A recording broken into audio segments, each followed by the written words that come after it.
Olá, sejam bem-vindos a mais um episódio do Conexão Médica, o podcast do CRM Roraima. Eu sou Patrick Araújo, médico, primeiro secretário e apresentador deste programa. Desde já eu quero lhe convidar a estar se inscrevendo no nosso canal. Se você ainda não está nos acompanhando, aproveita, vai lá, se inscreva, dê um like nos nossos vídeos, estão cada vez mais incríveis. Já aproveita a oportunidade, vai lá no nosso Instagram, @CRM Roraima e já siga. Facebook, se você acompanha também Conselho Regional de Medicina de Roraima, aproveita e segue a gente porque os podcasts estão cada vez melhor. Lembrando que todos os episódios estão disponíveis nas plataformas de streaming, Deezer e Spotify de maneira gratuita. É só botar Conexão Médica e você vai acessar. Hoje a gente tem uma entrevista mais do que especial. Hoje a gente recebe o nosso primeiro vice-presidente do CFM, Dr. Emanuel Fortes. Seja bem-vindo, é um prazer lhe receber. Fique à vontade para falar com o nosso público, falar sobre os projetos do CFM, sobre sua história. Obrigado, Patrick, pelo convite. Olha, falar em público é sempre uma coisa difícil, porque a comunicação é uma arte. A gente não sabe quando vai agradar, quando não vai agradar, se a gente está comunicando adequadamente ou não. Mas eu estou nessa atividade de conselho de medicina a minha vida inteira. Eu tenho mais vida de conselho de medicina do que vocês podem imaginar. Quantos anos, doutor, sendo inconveniente na pergunta? 37 anos. Só de conselho? Só de conselho. Entre federal e regional? Entre federal e regional. Estou há 15 anos no Conselho Federal de Medicina, fui presidente do Conselho Regional de Medicina de Alagoas com, naturalmente, a aprovação dos médicos alagoanos. Não era o desejo de ser, mas de estar à disposição da medicina para fazer o melhor. E acredito que, diante da responsabilidade como nós administramos o Conselho Regional, os médicos de Alagoas me conferiram agora o 4º mandato no Conselho Federal de Medicina. Então, que honra, né? Eu me sinto muito honrado com isso, com toda certeza. Mas eu vim para o Conselho Federal de Medicina para cumprir tarefa. Eu não escolhi concorrer ao Conselho Federal de Medicina porque acho bonito representar, ostentar algum título até de conselheiro federal, ou presidente, vice-presidente, nada disso não. Foi para trabalhar. Eu vou contar a história. Perfeito, fica à vontade, doutor. Em 2003, 2004, nós fizemos uma interdição ética, depois de muita conversa com o governo do estado de Alagoas, a propósito da segurança para o ato médico em 4 estabelecimentos assistenciais que faziam urgência e emergência. Durante 2 anos nós conversamos demoradamente com a Secretaria de Estado, instando a consertar o que era deficiente e que vulnerabilizava a assistência, inclusive razão porque muitas agressões, hostilidades aos médicos e aos profissionais de enfermagem e outros daqueles ambientes. Quando nós fizemos essa interdição, que foi um ato extremo, eu pensei que estava cumprindo com todos os pré-requisitos, porque tinha sido 2 anos de discussão, de debate e nada foi feito. O juiz federal me convidou, me chamou para conversar, Dr. Paulo Cordeiro, e me perguntou 2 coisas. Ele perguntou a primeira coisa: você deu o ensejo para que o governo do estado dissesse que queria prazo para resolver? Você deu ao governo do estado a oportunidade do contraditório, da ampla defesa? Eu disse dei, porque nós tivemos várias conversas, várias reuniões registradas em ata. Eu posso mandar para o senhor um calhamaço assim, de fiscalização e atas. Aí ele disse, não é assim.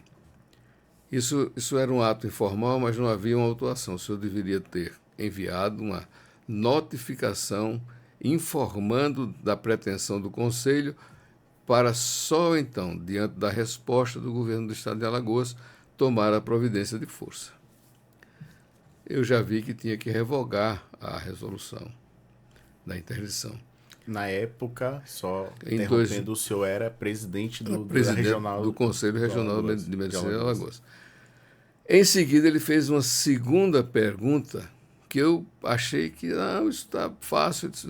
Doutor Emanuel, aonde é que está escrito que é obrigado ter tensiômetro, estetoscópio, termômetro, eletrocardiógrafo e outras coisas que o senhor está exigindo no seu ato?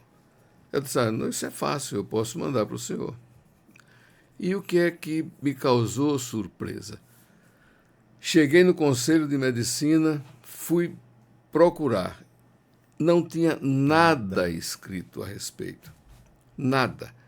E o que a gente tinha era o documento do SOMA-SUS e alguns outros do Ministério dizendo... Recomendações. Dizendo que o que era necessário para você construir, edificar e equipar.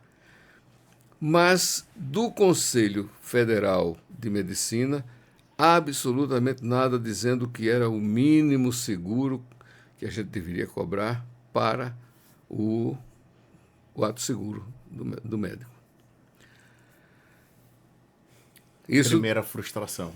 Então, isso daí me fez tomar uma decisão. Vou ser conselheiro federal para poder escrever e construir o sistema de fiscalização do Conselho.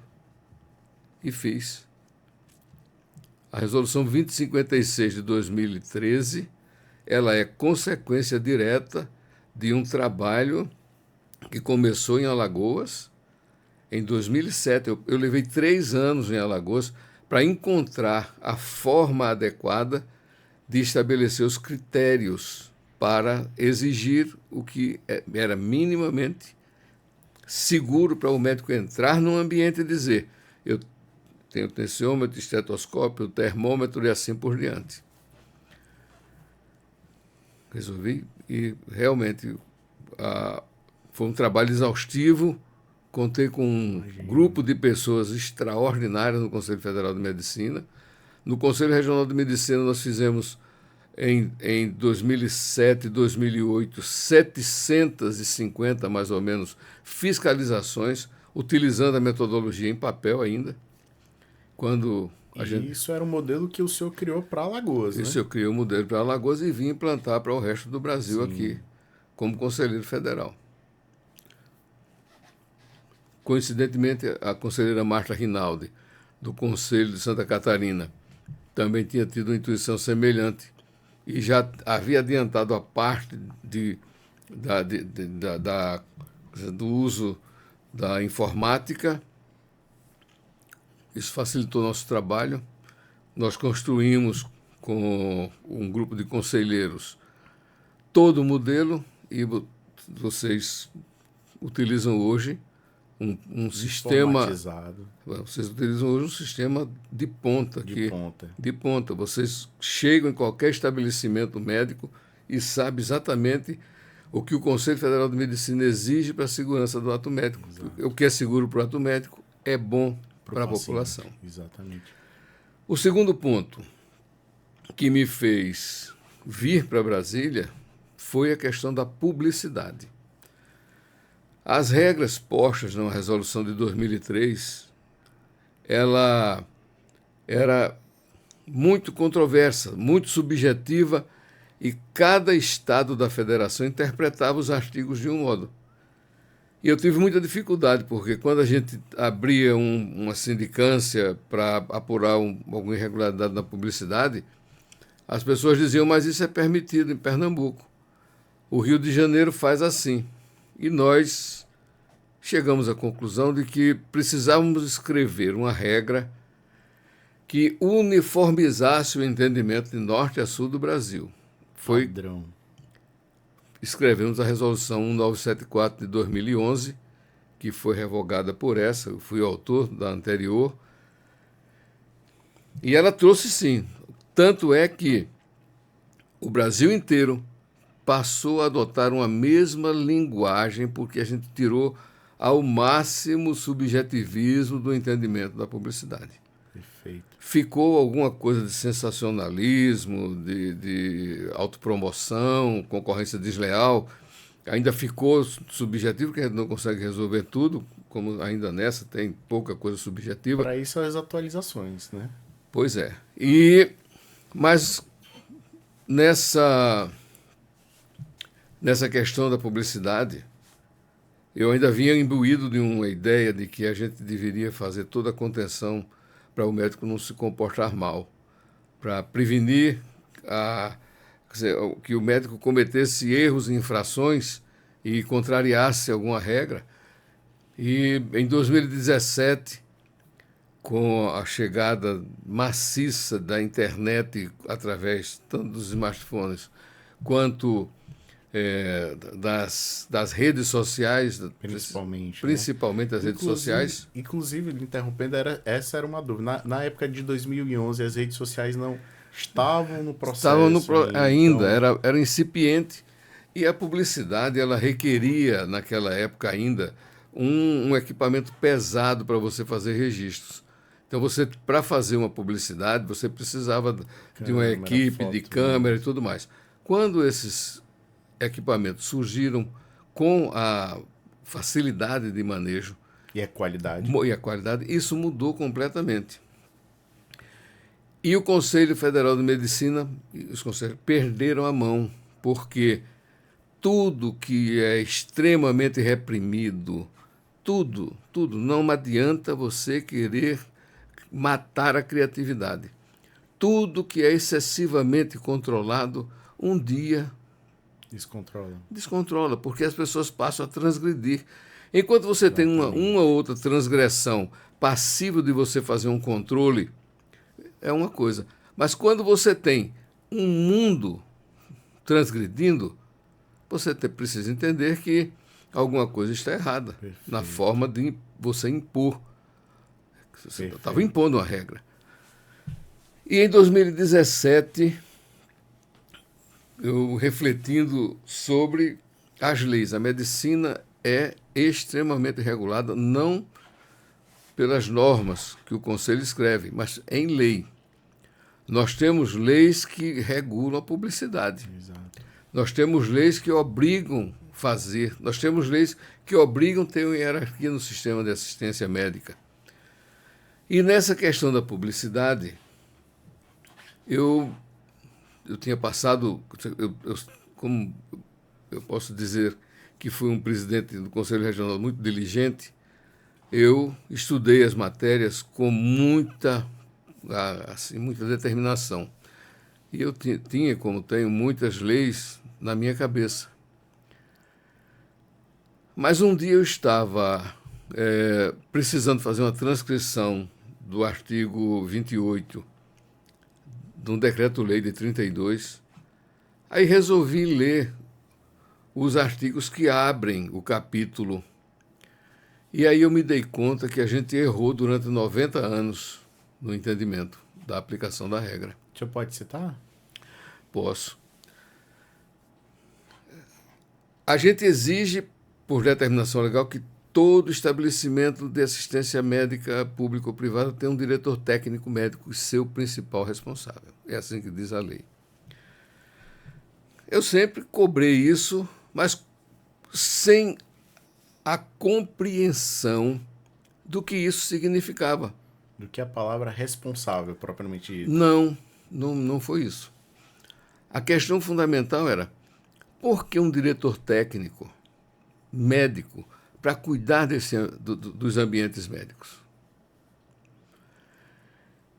E no artigo 25, que abre esse capítulo, ele diz que todo estabelecimento que praticar atos dessa natureza, cirúrgico, clínico, que exija prescrição, precisa ter um diretor técnico médico.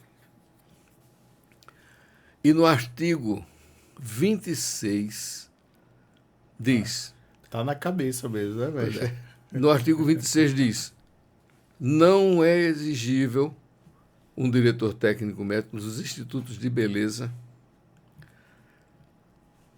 aonde não se procede prescrições medicamentosas e faz intervenções cirúrgicas, por mínimas que sejam. Não faz. O Instituto de Beleza não precisa de diretor técnico, porque nem prescreve remédio, nem faz intervenção cirúrgica. Está na lei. Isso descortinou na minha cabeça um problema assim muito sério. E eu vi que a gente errou na mão, porque a gente nunca tratou o consultório médico como a célula máter, como uma família. Nunca tratou esse consultório médico como a gente trata os hospitais. Exato. Os hospitais têm uma relação com o mercado. Os hospitais precificam, estabelecem critérios para fazer as cobranças do MATMED. No consultório médico, você era proibido de fazer as prescrições e a administração dos procedimentos, como se faz no hospital, que é possível você fazer no consultório, e precificar isso. Quer dizer, o que você prescreveu, aplicou, assentou na ficha, você tem direito de cobrar. Justo. E a gente não permitia isso. Então, quando isso veio na minha cabeça, aí eu fiz uma revisão da abrangência da contenção que nós fizemos na medicina ao longo de 90 anos, de 32 até 2017. Até 2017, quer dizer, quase 85 anos. Aí comecei a fazer uma reflexão sobre toda a contextualização do que estava escrito na Resolução 1974 e vi que a gente precisava criar as permissões dentro de uma norma, que é o que está na Resolução 2336. Ela foi construída para dizer: o médico pode, o médico tem direito, entenda-se a aplicação da lei de tal maneira. Então, nós continuamos com as contenções da Resolução 974, mudamos muito pouco, porque o que está previsto como infração realmente atenta contra a medicina. Mas nunca havíamos dito que o médico pode. Então, mais 5%, 10%. Ficava na subjetividade. Nós trouxemos para a luz, dizendo assim: a partir de hoje, você pode fazer a publicidade e apresentar as pessoas que trabalham com você. Não podia. A partir de hoje, você pode cobrar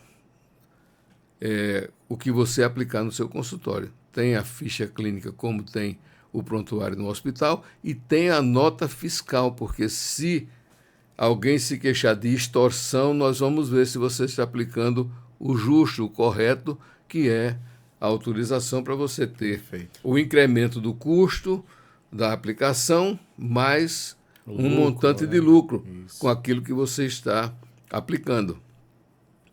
Então, deixamos bem claro, está pacífico agora. Você, no seu consultório, é o diretor daquele ambiente. Engraçado, doutor Emanuel, que os dois assuntos, eles se misturam, né? Fiscalização, publicidade, fiscalização, CODAME. Só aproveitando, então, assim, o que a gente entende, a sua ida para o CFM foi a partir de uma dor.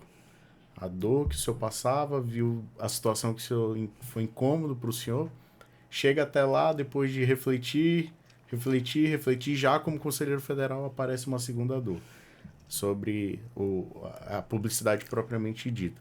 Dentro desse contexto, sobre essa resolução, a gente sabe que tem muitos itens, e aí o senhor traz a clareza, o que pode, como não tinha dito antes, né? Antes nunca ninguém falou que pode, agora fala o que pode. Exatamente. O senhor ainda vendo, a partir da publicidade da resolução de 2023, as pessoas têm pesado a mão em relação ao que pode? Que é o que o senhor tem acompanhado? Veja, esse é um processo educativo. Nessa resolução, nós autorizamos o médico a fazer publicidade, comentários sobre o seu prazer em ser médico, de dizer que vai começar o dia a trabalhar com a disposição, que está ali para receber as pessoas com o melhor do seu saber. A gente permitiu o médico Sei quem ele é. se expressar, apresentar a sua especialidade, o que faz dentro da especialidade, apresentar os materiais, as máquinas, equipamentos que usa, desde que, quer dizer, ao apresentar, fale do que está no portfólio. Ele não vai dizer nada além do que está no portfólio da liberação para a Anvisa. Dissemos que não pode fazer publicidade nada no Brasil que não esteja chancelado pela Anvisa, e o que tem aferição do Inmetro.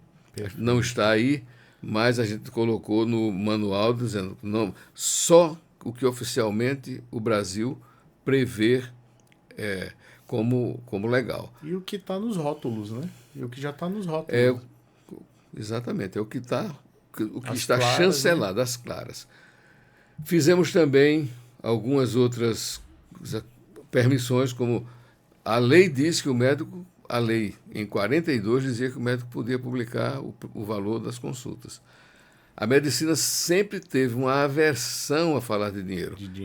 E já no 974, nós já dizíamos que era permitido, mas não com tanta clareza como nessa, que dissemos que além de poder fazer a publicidade do valor de sua consulta, em algumas épocas do ano, como a Black Friday, ele pode anunciar descontos no valor da consulta. Ele não pode anunciar procedimentos e precificar procedimentos, porque é pós-consulta, durante a consulta. É um elemento. Existem os elementos improváveis. Se eu faço uma publicidade, ela pode se tornar enganosa se eu acerto um valor e tem qualquer incidente e aquela precificação cai e você não vai poder cumprir o que contratou, você vai tomar um prejuízo ou você vai cobrar de quem você com quem você fez o contrato. Então a gente proibiu. É uma proteção. É uma proteção. Para o médico. Mas para a consulta, não. A consulta é algo que você precifica de acordo com os custos que você tem e o valor do que é seu honorário. Perfeito. Eu acredito que os médicos tenham muita dúvida sobre o antes e o depois. E o antes e o depois? Como é que ficou? Ficou da seguinte forma. E eu vou contar também a história do porquê. O antes e o depois continua proibido. Se você colocar uma imagem do antes e do depois, isso é sensacionalismo e autopromoção. Ou seja, tem critério para fazer o antes e depois. O médico não é escultor, não é pintor, não é fotógrafo, não, nada disso. Ele é médico. O ser humano é um ser constituído biologicamente. As respostas terapêuticas, elas variam de pessoa para pessoa. Uhum. Quando você só coloca o antes e o depois, você está ali induzindo uma promessa de resultado. Olhe para mim, eu sou o melhor, os meus resultados são esses e tal. Sempre me posicionei contrário e continuava até um dia que eu fiz um julgado que descortinou na minha cabeça a possibilidade de que o antes e o depois podia se transformar em grandes promoções de saúde pública, enaltecendo a medicina e alavancando a autoestima dos médicos. Foi o seguinte: eu estava julgando uma condenação pela propaganda que o médico fez, onde tinha um rosto envelhecido, com 4 quadrantes, um quadrante velho, ressecado, desidratado, e aquela mesma pele nos outros 3 quadrantes, conservado, túrgido, rígido. E o médico colocou assim na publicidade: se você não está satisfeito com essa aparência, consulte o cirurgião plástico, que ele vai lhe apresentar as possíveis soluções.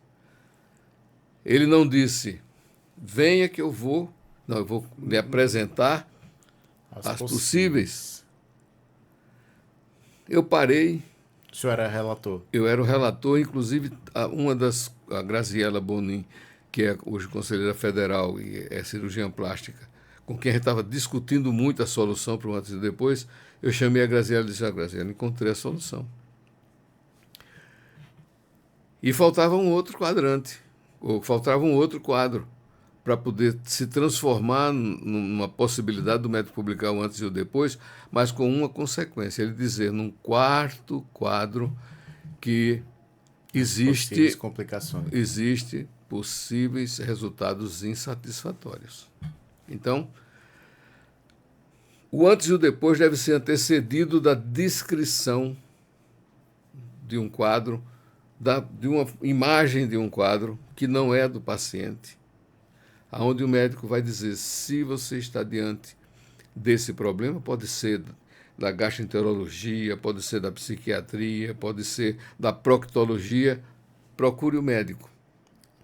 Somente ele pode lhe esclarecer. Somente ele pode lhe apontar possíveis soluções. Em seguida, ele apresenta o que ele tratou e o resultado positivo. Mas vai ter que colocar da literatura, de um banco de imagens, os possíveis resultados insatisfatórios. Perfeito. Isso funciona como um grande termo de consentimento livre e esclarecido. A publicidade vai dizer: olha, eu tenho respostas, tenho possíveis soluções, mas não garanto a você que tudo vai acontecer como a gente está conversando. Há uma possibilidade de resultados insatisfatórios. E isso trouxe uma revolução na publicidade, porque no lançamento da resolução, nós tivemos uma representante do CONAR, e ela disse que fazia mais ou menos 10 anos que o CONAR estava procurando uma alternativa de como algumas publicidades, não na medicina, na publicidade geral, poderia apresentar alguns produtos sem que houvesse uma indução de só resultados positivos. Perfeito. E essa solução ela está na resolução. A gente está dizendo aos médicos: olha, você tem a oportunidade de fazer agora uma publicidade que enalteça a sua arte, para alavancar sua autoestima, mostrar que a medicina é capaz de fazer grandes campanhas de saúde pública, apontando caminhos e condutas, sem se comprometer em garantir o resultado, mas sempre se empenhando e aplicando o melhor de si para a solução. E usando a ciência. Usando a ciência, sempre. Então, entenda, o antes e depois realmente existe uma grande confusão dos colegas. Pessoal, manual de publicidade médica, a gente tem maneira física, tem maneira digital. A partir da resolução que o doutor Emanuel foi o relator, foi da primeira de 2011 e agora, né? E agora. Perfeito. Então acessem. Esse tipo de material está disponível nos sites do CFM, no site do Conselho Regional de Medicina. No nosso Instagram, nós temos links que você acessa diretamente o manual. Então, nós temos uma comissão que é a CODAME. O senhor é coordenador do Conselho? Foi, do Conselho Federal de Medicina. Nós já trouxemos aqui o coordenador, Dr. Ricardo da CODAME. Já falamos sobre o antes e depois, falamos desse manual de publicidade. O podcast, inclusive, se você quer assistir, vai lá no YouTube, volta. Dr. Ricardo, nós falamos sobre a publicidade médica. E hoje o Dr. Emanuel traz esse passo a passo que deve ser seguido. Não é de qualquer jeito. Não, tem outra coisa importante que eu preciso dizer. Embora esteja já no tempo, eu estou vendo aqui, o tempo passa rápido. Nós, por causa da lei da liberdade econômica, nós mudamos alguns conceitos relativos ao médico ser investidor.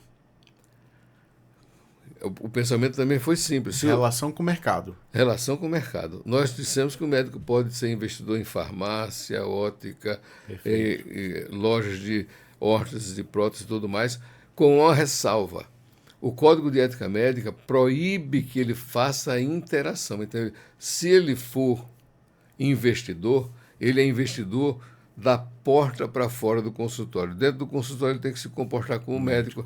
e o empreendimento que ele tiver, ele deixe com a livre concorrência de mercado. Perfeito. Ele não pode encaminhar, ele não pode oferecer desconto, ele não pode ter propaganda dentro do consultório, nada.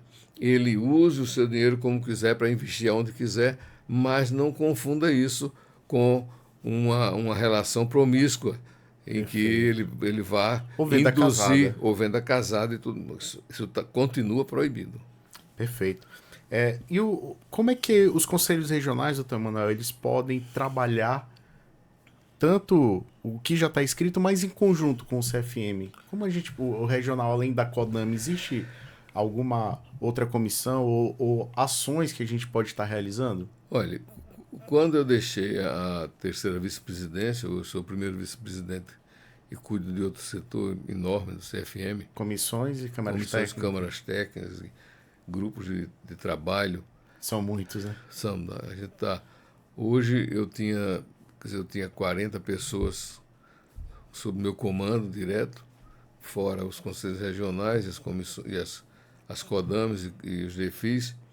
Hoje a gente tem mais ou menos 1.200 pessoas ligadas diretamente à primeira vice-presidência. Então é um trabalho enorme. Nós deixamos um projeto que a Graziella, houve o encontro da CODAME semana passada. Sim. A Graziella vai desencadear um processo de interação com os conselhos regionais para que a gente desenvolva os projetos educacionais para os médicos. Perfeito. Nós precisamos chegar nos médicos e mostrar a ele que é possível fazer uma publicidade consistente, quer o médico tenha RQE, quer seja o médico que não tem RQE, pode fazer publicidades consistentes sem precisar fazer nenhum apelo e enaltecendo a medicina e sua ou participação. Médico, né? Fazendo o correto que está escrito. Fazendo o correto. Não precisa de nada. Perfeito. Nada demais, não. Doutor, o tempo passa rápido, hein? O bate-papo tão cheio de informações valiosas que ele voa. Mas eu não sei se o senhor já utiliza, mas nós temos, tanto aqui em Roraima, quanto a plataforma do Conselho Federal de Medicina, que é o CFM+, que é o benefício, Clube de Benefícios. Aqui em Roraima, doutor, nós temos o Clube de Benefícios. Nós trouxemos empresas justamente para trazer esse atrativo para o colega médico. Então, se você quer ter mais informações de quais empresas estão disponíveis, entre no nosso site clube de benefícios crmrr.com.br e também aproveita no CRM virtual CFM+. Lá é o nosso clube de benefícios com mais de 2.000 empresas totalmente disponíveis para você com serviço de descontos incríveis. Doutor, eu fico muito feliz em tê-lo aqui conosco. É uma honra a gente, nessa série de encontros que nós temos aqui, de entrevistas, de bate-papo, a gente tem recebido membros da diretoria com informações valiosas que são discutidas diretamente da fonte e são relatadas para vocês. Então, estamos oferecendo para você conteúdo de muito valor. Desde já eu agradeço muito a sua vinda, a sua disponibilidade, o seu tempo, a sua boa vontade de conhecimento disponibilizado para a gente. Eu queria que o senhor deixasse as suas considerações finais para o nosso público. Eu quero agradecer o convite, dizer que nós tivemos ontem um encontro o Fórum Médico de Medicina de Fronteira. O Fórum de Medicina de Fronteira. Hoje visitamos CASAI, que é a Casa de Saúde Indígena. Casa de Saúde Indígena. E foi uma experiência muito interessante. Eu acho que a gente está saindo daqui e o Domingo está de parabéns nesse aspecto, porque nós trouxemos pela primeira vez uma análise bastante fundamentada das circunstâncias administrativas da saúde no Estado como um todo, o Conselho compreendendo toda a organização institucional e, com toda certeza, junto com o Conselho Federal, o Conselho de Roraima vai apresentar algumas propostas para ver se melhora a qualidade da assistência da população do Estado de Roraima e, em especial, para a população que é atendida nos casais. Perfeito. Doutor, a gente fica muito feliz. Obrigado. Esse fórum aconteceu no mês de junho aqui no estado de Roraima, 5º Fórum de Medicina de Fronteira do CFM, através da Comissão de Integração de Medicina de Fronteira, ou seja, eles vêm em loco ver o que está acontecendo, ver a realidade que é diferente. Muito. É muito diferente. Muito. Então a gente fica muito agradecido. Agradeço demais a sua presença. A gente, lembrando mais uma vez que sem esse apoio da Defensoria Pública, esse podcast não seria possível. Então eu deixo os nossos agradecimentos pelo esse apoio institucional que a Defensoria presta com muito carinho, com um estúdio maravilhoso, com pessoas incríveis disponibilizadas por esse apoio. Deixa nossos agradecimentos. E para você, nos acompanhe nas nossas redes sociais, @CRM Roraima, vai lá no Instagram, já curta, aproveita, entra no YouTube, assista todos os episódios, estão cada vez melhores. E inscreva-se lá no canal.